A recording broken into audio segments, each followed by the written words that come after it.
This video is going to discuss the relationship between subordinating conjunctions, these words you see here, and complex sentences. The short story is subordinating conjunctions are tools for making complex sentences.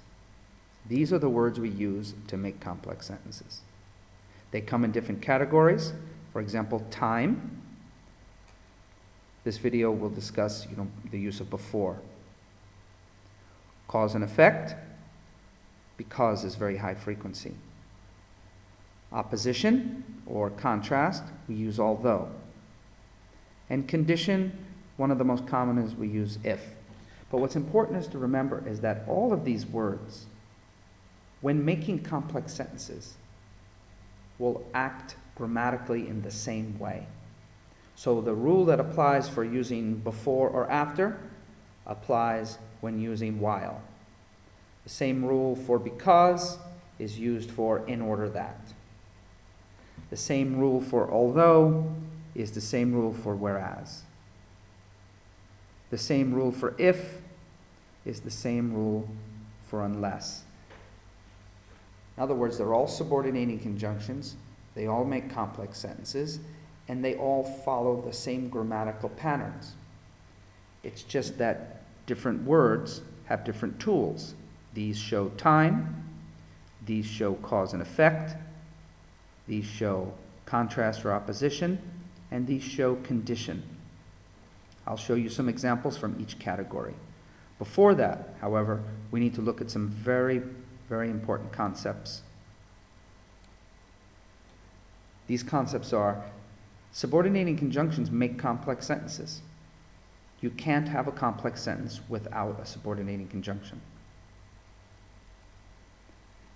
Also, complex sentences have two parts, part 1 and part 2. Complex sentences can be inverted.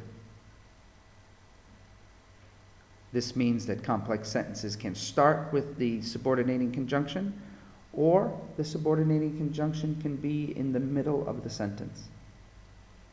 Complex sentences improve your writing. They are the sign of a quality writer. Let's take a look. Cause and effect. People choose to take shorter showers because there is a water shortage. This is called the standard form, meaning that there's a part 1, then the conjunction, and a part 2. And these two are connected by the subordinating conjunction because. Or you can start with the subordinating conjunction. Because there is a serious water shortage, comma, people choose to take shorter showers. So this sentence, this complex sentence, still has two parts. This complex sentence has two parts. This style is called inverted. Inverted means you start with the subordinating conjunction. And after the first part, there's a comma. One high frequency error is that sometimes developing writers will put a full stop. But a comma is required. If you have a full stop, that's called a fragment. And that is a major sentence error. So we simply have a comma, and you have an excellent complex sentence. In fact, you have an inverted complex sentence because the conjunction starts the sentence.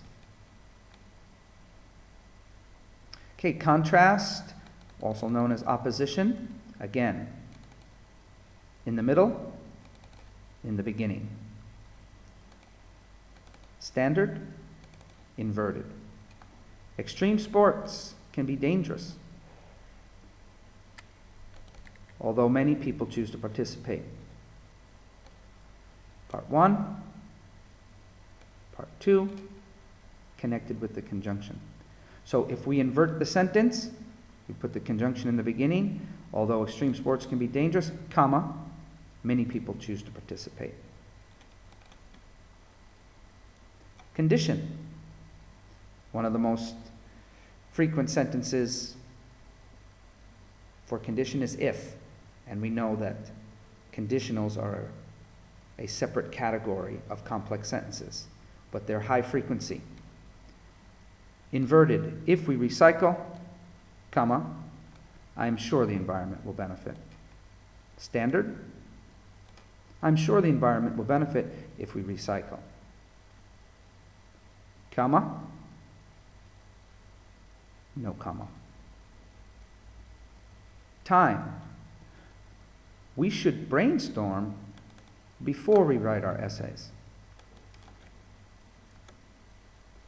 If we wanted to invert, we would say, before we write our essays, comma, we should brainstorm.